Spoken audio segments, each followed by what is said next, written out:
My name's Eli Delaney, and I have the honor of meeting some pretty cool people. These are the entrepreneurs, the artists, the creatives, the game changers that are making a positive impact in the people that they meet. And I'm a firm believer that the people that you meet can get you anywhere you want to go. And this show is my way of sharing them with you. It's my way of also helping you be cool people. All right, welcome back, everybody. Eli here. And today I have an awesome guest, dude that I have known for, I'm thinking between 4 and 5 years now, Drewbie Wilson. And he and I got connected through a group years ago. The first thing that I really got to know about Drewbie, first thing is he is very approachable. He is very fun to talk to. And he had put out this book called Crushing the Day Before It Crushes You. And he talked about all of the mindset stuff and how you can take control of your day. And immediately he and I hit it off.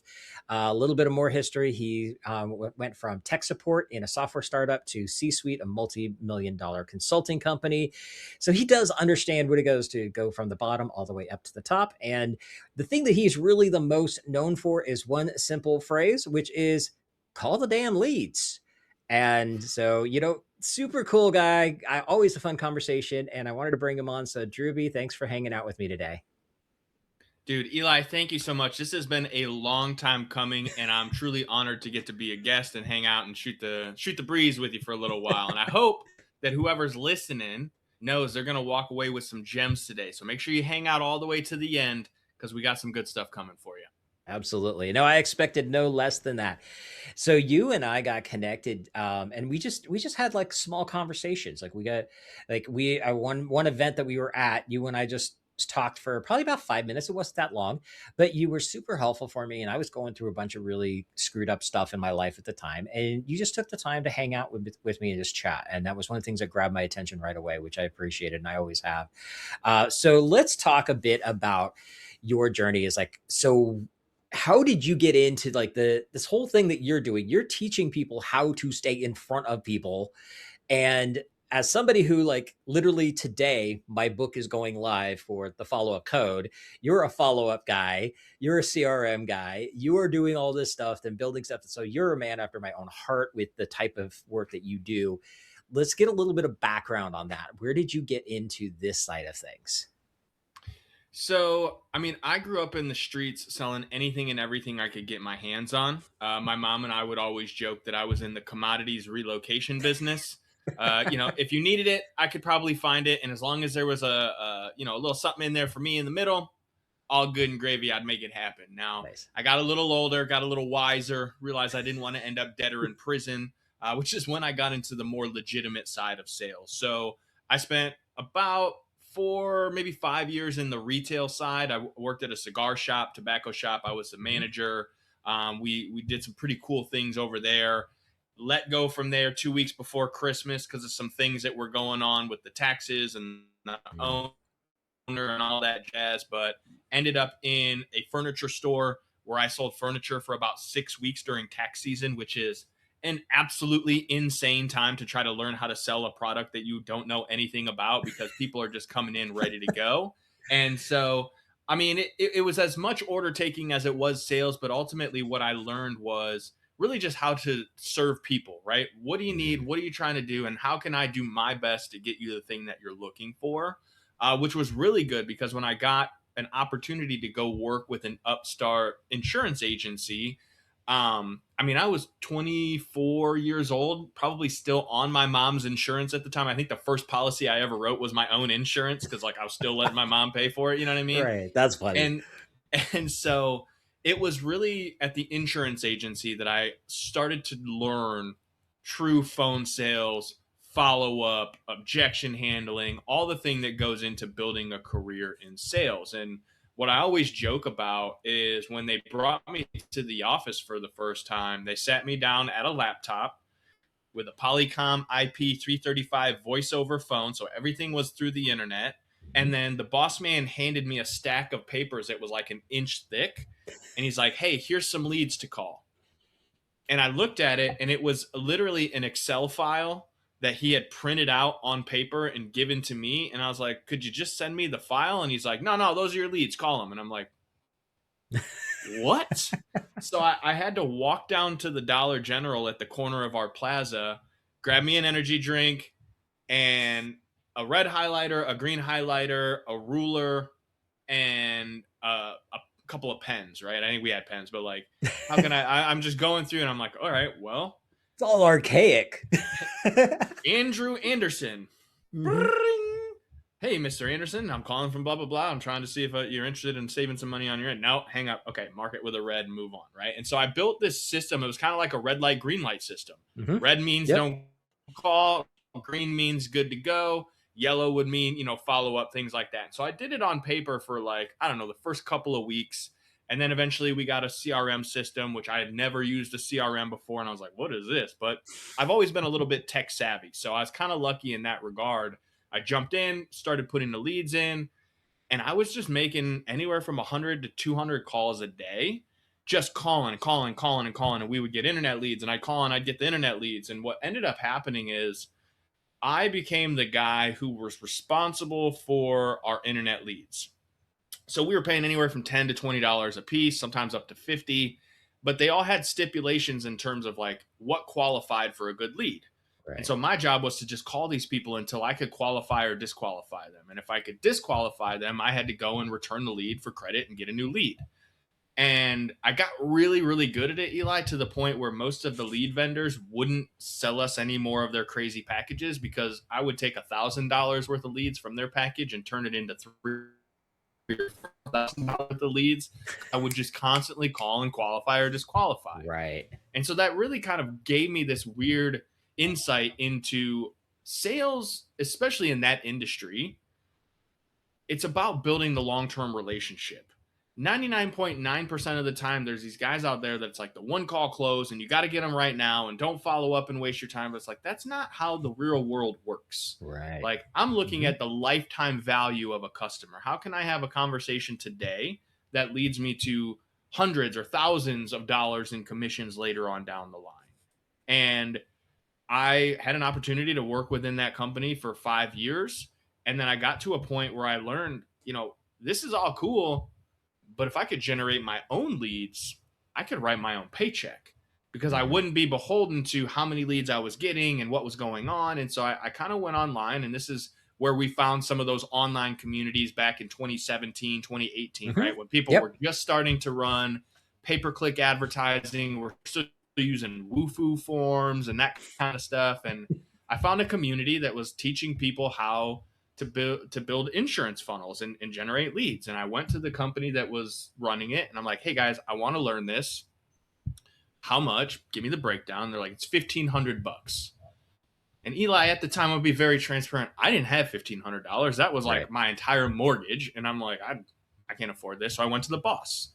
I'm like, hey boss, these guys have a package. It's $1,500. They're going to teach me how to build a website and generate leads, this, that, whatever. And he's like, no, don't just go, back and do your thing. And I was like, okay. So I called the guys and I was like, okay, I'm going to do this. I'm going to do it out of my own pocket though. Like, is this going to work? And they said, well, yeah, of course it works, but you're too late. We're not going to sell it to you. And I was like, 2 days ago, you were basically begging me to give you my credit card. Now you're trying to say that you're not going to sell. I don't understand. Well, turns out the guys who were running that program were also agents in the same company, and we're getting ready to open an office in our market. And because you can look at like the rankings of all the sales guys in different markets, they could see I was always the top 1, 2, or 3 in the list. And they Ah. didn't want me to have their, I'm going to use air quotes, proprietary system Right. for generating leads. They And didn't so I want went you to to be another even community. more better than them than they were already. Yeah. You know, people are funny, and Yeah. there's a full circle moment to that I'll share in a few minutes. But like, I was really frustrated, and I'm like, okay, well, screw you guys. I'm gonna figure this out one way or another because that's just who I am. Right. And I happened into another online community, and the guy who was leading it at the time's like, hey, I just built this software, and anyone who signs up during the beta launch, the first 200 people, you're going to get this software, and I'm going to give you this $1,000 marketing training that I created. Mhm. And all these light bulbs start going off, and I'm like, well, I pissed away $200 in the club on the weekend. Like, I can do that. Right. Cool, let's go. So I sign up, go through the program, immediately get to work on build my landing page, put up a Facebook ad. I'm like, I'm 200 into this thing. I can maybe afford like another $500. And I start running some Facebook ads. Mm-hmm. And I generated 250 long form insurance leads. I'm talking Nice. name, address, VIN numbers, like date of birth, all of it. Stuff that is like was wild to me that people were willing to just give someone for free on the internet. Right. Like, Which is, that still blows me away. Yeah. Totally get that. And so I started calling these leads and I'm closing deals. And I basically doubled my production from the month before to the month that I started generating my own leads. Mm-hmm. And I'm looking at this going, holy crap, this is crazy. And my boss comes in and he's like, hey man, you're doing great. Keep up the great work. And here's what's crazy, Eli. I doubled my production, right? Twice the sales that I had made the month before. And I made $1,000 extra in commission. Ouch. And I was just like, I mean, it's awesome, right? Proof of concept. Right. But that's the point when you're like, this ain't working. We need to be shifting somehow. And exactly. So I was like, this is crazy. Well, God's always working in his own way. Some of the other agents in my market reached out and they're like, dude, you just doubled your production. Right. What the hell are you doing? And is it legal? Because, that's just how people think. Yep. And so I'm like, well, of course it's legal. You guys know me. I don't operate that way. Here's what's going on. I learned how to build these landing pages and I'm running Facebook ads. And I'm excited. I'm nerding out on this stuff with them. And they're like, bro, I don't got time for that. How much for you to build me the same system?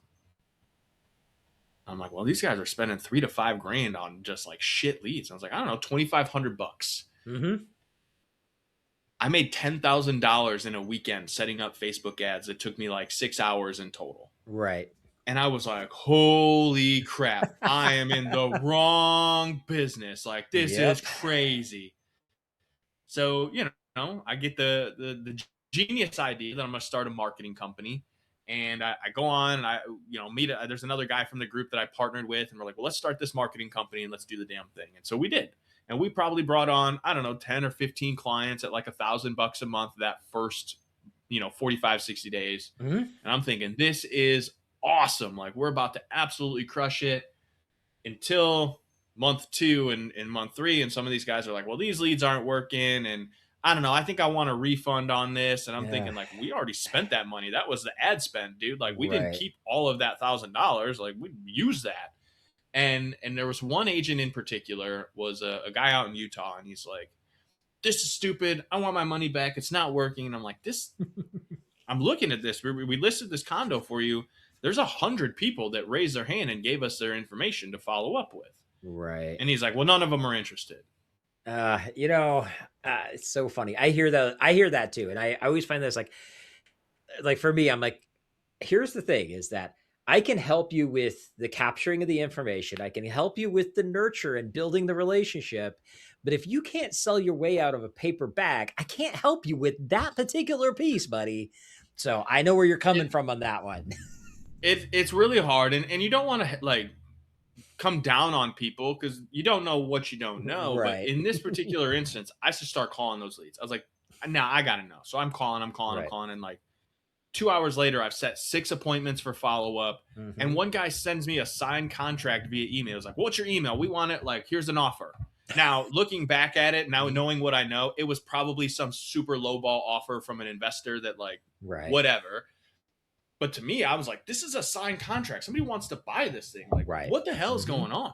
Yeah. So I remember reaching out to the guy and I'm like, here's all these people's information. Here's this contract. Like, I don't know what you're doing, but if you would just call the damn leads, you wouldn't have this problem. Right. And I remember hanging up and it was like, I remember just the craziest thing. I was in this dark, deep basement I lived at the time, and I'm probably rolling a joint or something, like thinking this guy's an idiot. What's going on here? And God shines on and he's like, call the damn leads. That's brilliant. And I remember I had some buddies that also owned marketing companies at the time. And I reached out, I was like, hey guys, I think I'm going to put call the damn leads on a t-shirt.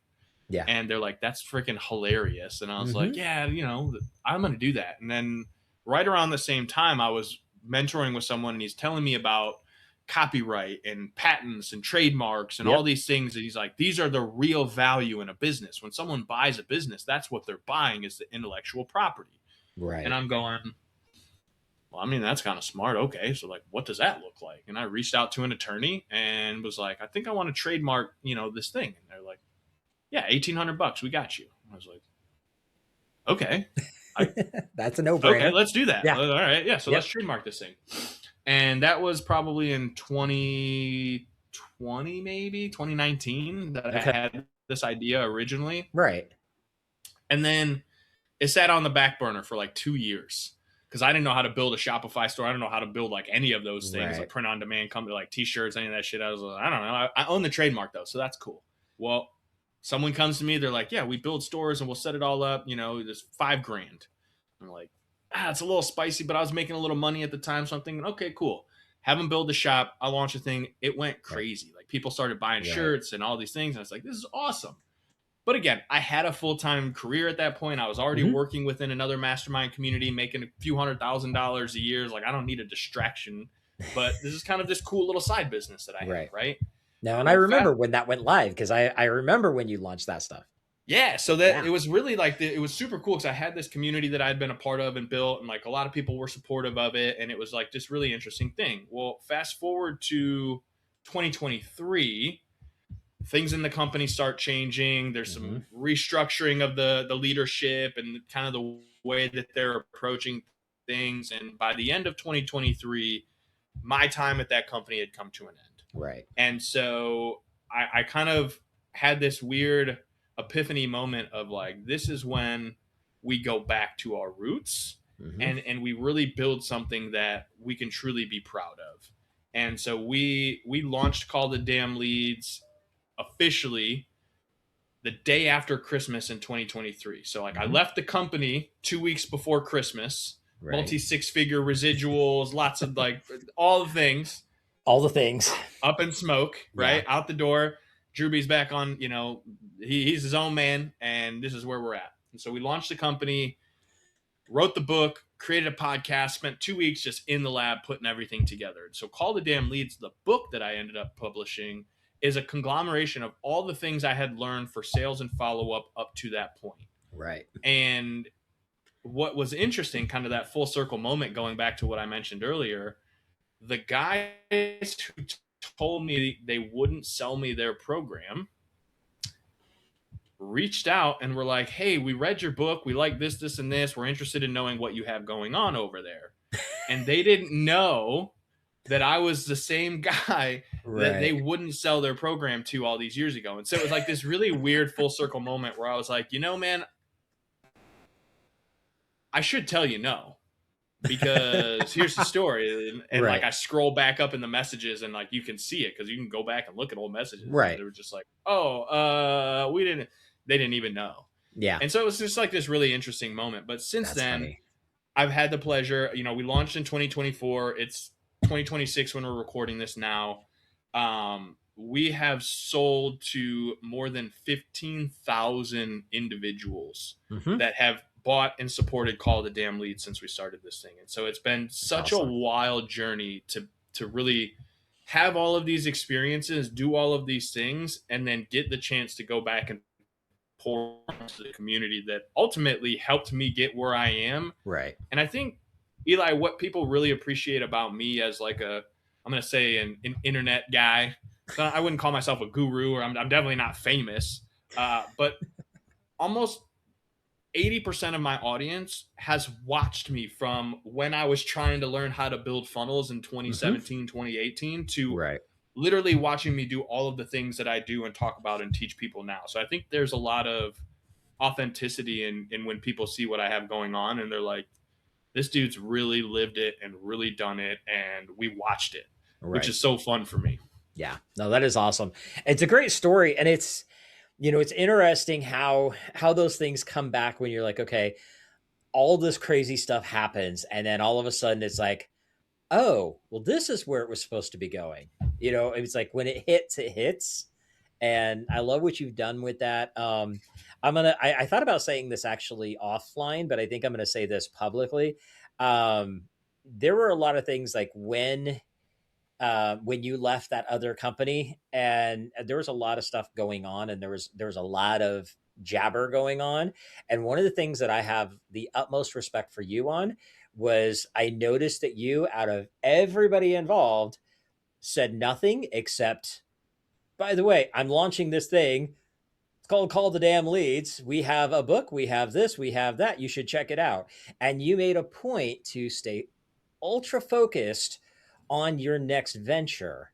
And to me, that was one of the biggest things that earned a ton more respect than I already had for you, which I already had a lot. But that meant so much to see that, because that shows the credibility of you as a human. Like I said, I thought about saying this after we hit stop with recording, but I think I wanted to make sure that you heard this, and I said it publicly, because that to me makes you stand out from the crowd so much more. Well, Eli, thank you for sharing that. And I will say, man, and for those of you that know, you know, but ultimately, I have nothing but gratitude for my time there, right? The Right. things that I learned, the people that I met, the experiences that I got to have, they're part of the reason that I am where I am. And Right.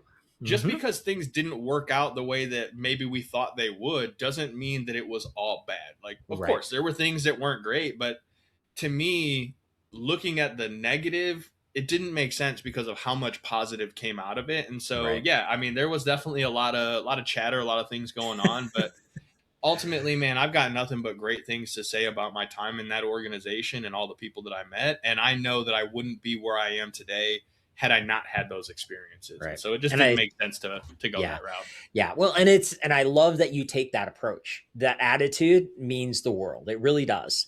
Because so many people wouldn't and didn't, to be perfectly honest. And so, those are the kind of things that make a difference. Those are the things that show that somebody is, I mean, for lack of a better term, just more mature. I mean, really. And those are the things that to me stand out. Those are the things that make somebody memorable in the long term, as opposed to who can make the most noise today kind of situation. I'd like to talk a little bit about, because Call the Damn Leads is your whole thing. I'm a follow up guy, but my follow up is very specific to what I do and how I do it. It is primarily email focused, and it is primarily building long term automated campaigns. And I'm damn good at it. I'm the best at it. But there are areas that I'm not as good at, like the part of picking up the phone. For me, if I have to make a phone call, I am not a happy camper that day. And I know there's a lot of people that are in that same boat. Those of us they're not as comfortable cold calling people or following up in a pick up the phone and call them, hey, what's up. um, let's talk about that for a second. I'd like you to give some thoughts and ideas on things that can help people, number one, get over that, and two, actionable steps to get them started. So there's really two camps that I put people in this situation. And so in the first camp, which isn't really you, Eli, but like in the first camp, the reason most people are afraid to pick up the phone is one of two reasons. They're either not confident in the product or the service that they're selling, Okay. meaning that they have some sort of resistance against it. Maybe they feel icky or whatever.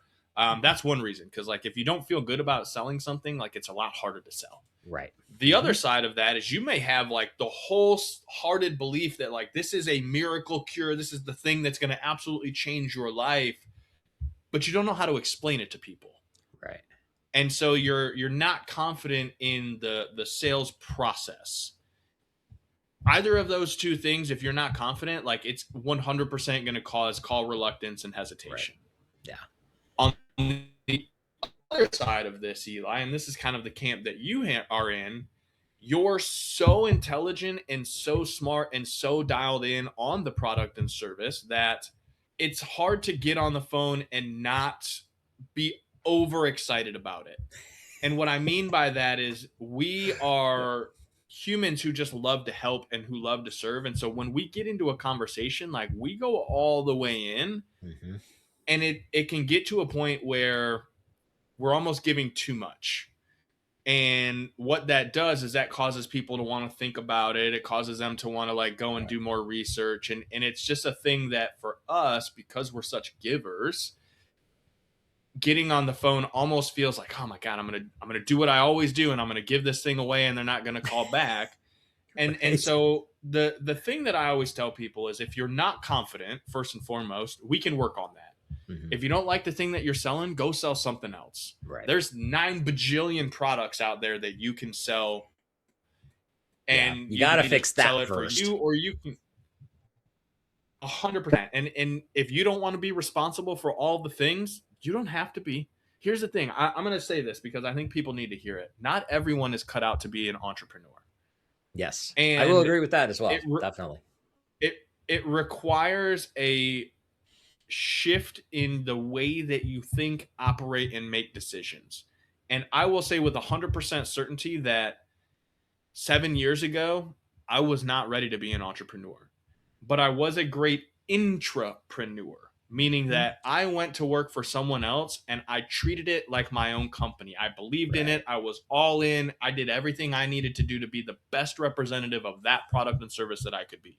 I And love it's that you said that okay. word. I love that you use that word because so many people have never even heard that word before.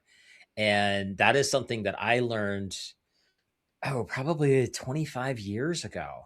And I'd heard that term and I'm like, that is so many people would get so far in life if they just understood that. It's like, okay, you don't have to be an entrepreneur, but if you can own it like an entrepreneur mentally, you will go forever.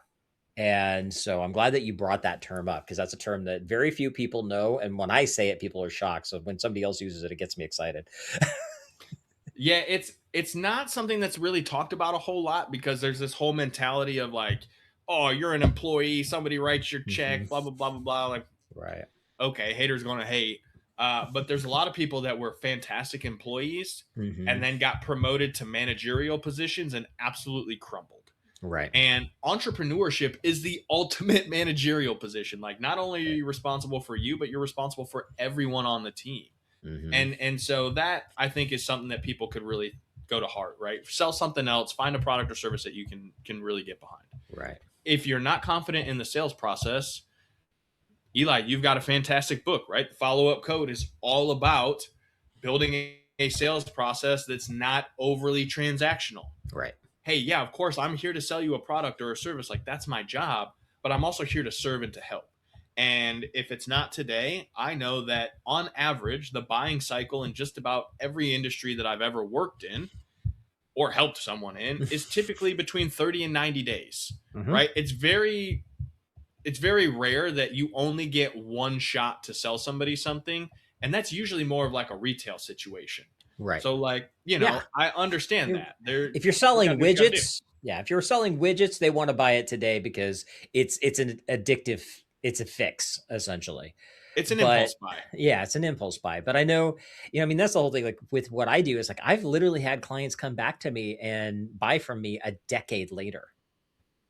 And Isn't because I that just crazy? stayed in front of them and they just, something changed. All of a sudden it's like, hey, we need you. And I'm like, okay, why now? And they're like, well, because this thing changed and now we're ready.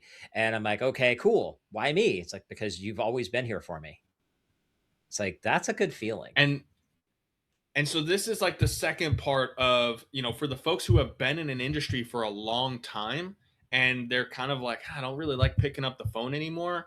It's because you have gotten away from the thing that you are passionate about in your industry and it starts to feel transactional. And when you're picking up the phone, you're like, God, I'm just calling this person and I'm doing the same old follow up and check in and this and that, whatever. And so there is an internal resistance to feeling salesy. Right. And that is something that we can work on, we can go through, and we can kind of find like what's that internal roadblock that gets you back to feeling excited about it again. Because a lot of times it's just that little thing that you used to get stoked about. You'd wake up and you'd get to the office and you'd be like, man, I'm gonna get 100 no's today. Well, after 10 years of 100 no's a day, you get tired of hearing no. And it's Right. like, I'm just not even gonna do this anymore. This is stupid. I don't like that. Like, I get it. And also, I don't have an unlimited bank account. So, like, at the end of the day, if money is your motivator and your driving factor, then let's get behind what you can do with that money, because that's ultimately why you're doing it. The money is a tool or a resource that you're using for something.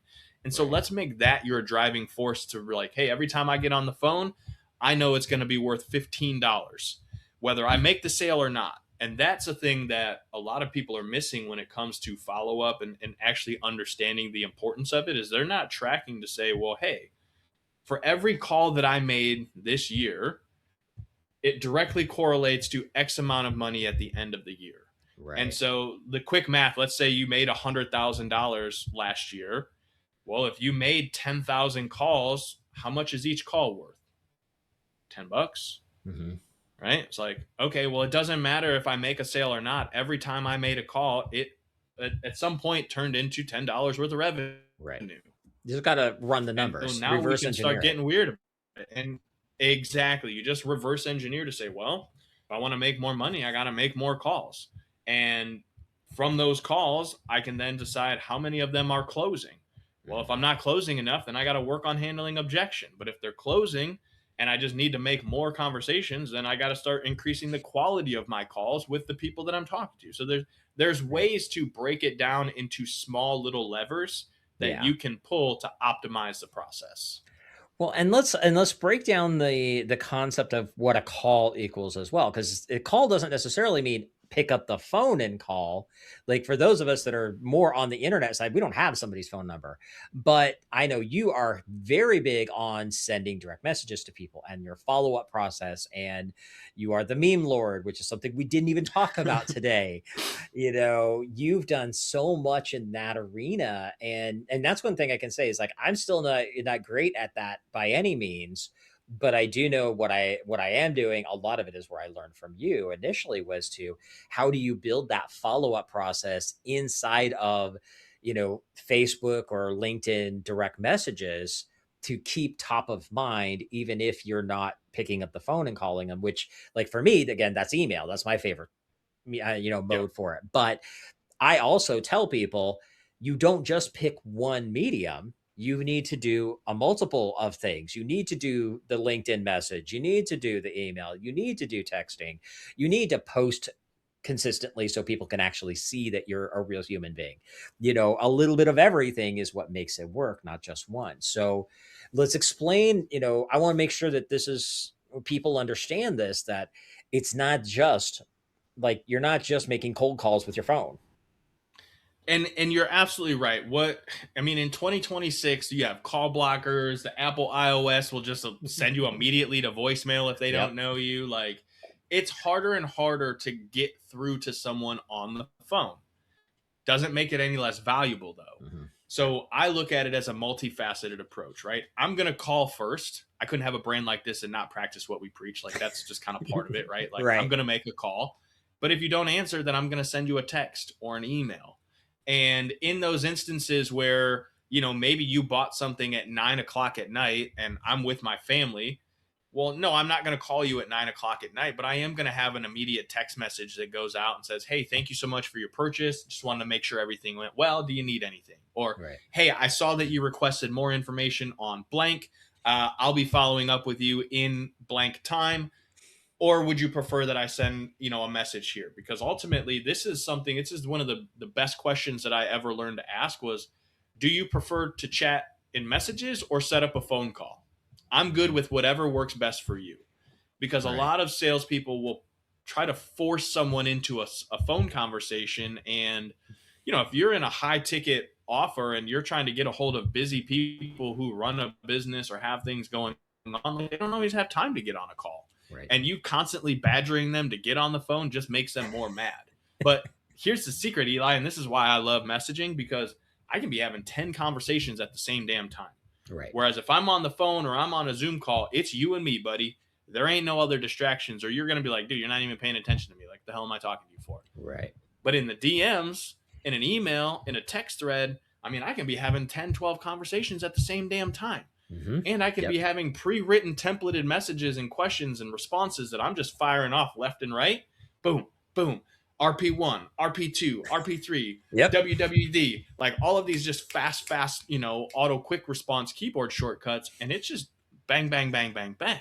Right. And so, yes, you're absolutely right. And calling the damn leads stands for doing the work, Right. making the outreaches. And what you'll learn is that every one of your prospects and your clients has a preferred communication style and location. I've got some people that like, I only talk to them through Instagram messages. It's the Right. most annoying thing in the world because I kind of hate Instagram. But you know what? That's where they want to communicate. So guess what? Right. I'm going to communicate with them on Instagram. I know that feeling though. And you mentioned the memes. And again, I know we don't have a lot of time, but I want to touch on this. Memes. I have Meme Lord tattooed across my knuckles. A, because I'm an idiot. B, because I love memes and can literally track more than $1 million in commissions paid out to me from deals that I used memes in. Right. And so it's a two-part process. A, you can use them in your marketing and your social media to kind of get awareness and help people see what you have going on. But when it comes to sales and follow-up, a well-timed meme, it breaks that awkward barrier, right? Maybe you had a great conversation. They're like, yeah, send me the contract. Let's get this thing going. And you're like, wicked. I'm going to fire it over. Let's get this knocked out. And then people do what people do, and they get busy, and they squirrel off, and they get distracted to other things, and they forget about that. So what I do is if I send you a contract or an invoice and you say you're going to get to it, not like, oh yeah, I'm going to sign this tomorrow or Friday or whatever. Like I don't have a determined timeline. I wait 6 hours and I send one specific meme. That's Matthew Morrison from the show Glee, and he's poking his head out from a series of like lockers, and it just says "You good?" ? Across the bottom, and he's got kind of a concerned look on his face. And that meme has made me a ridiculous amount of money because what it's doing is psychologically breaking the barrier of awkwardness, right? I'm not just going, hey, I'm checking in. Hey, did you fill out the form? Like, hey, did you buy the thing? Did you send me money yet? Like, I'm here to take your money. I'm not doing that. I'm breaking it on an emotional trigger. I'm getting them to open their phone and see something and stir an inside feeling.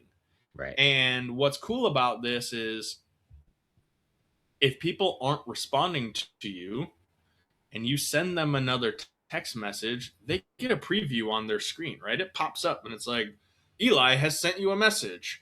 Hey, sir, just wanted to see if you got the contract, right? I'm just picking on you, Eli. Right. But like that's what they see. So they go, yep, scroll up, wipe it away, and move on to the next thing.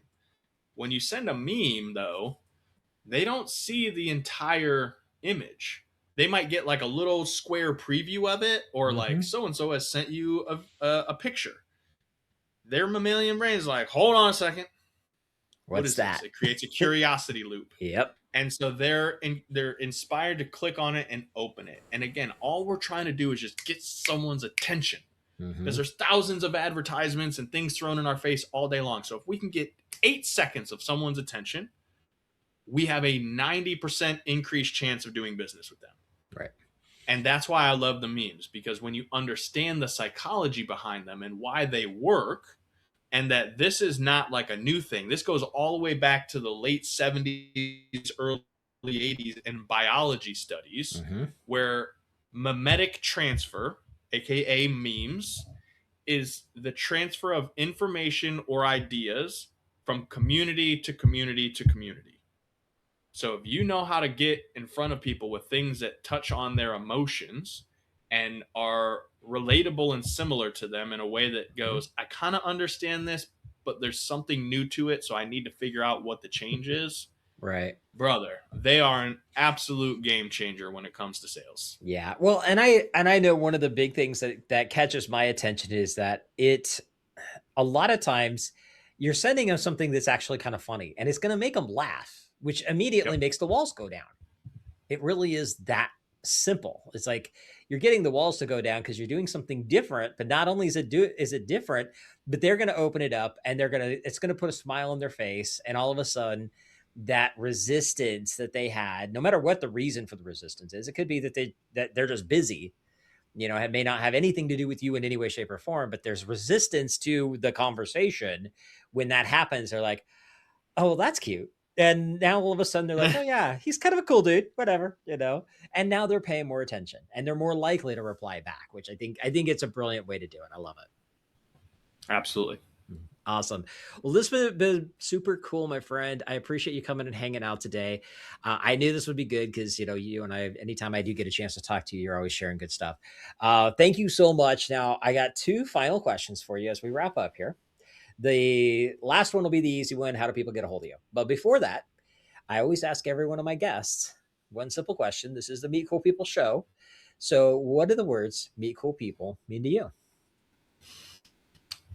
Meeting cool people is having an opportunity to step into a space where you're a little bit uncomfortable and surrounding yourself with people who make you feel comfortable enough to share the good, the bad, the ugly, and everything in between.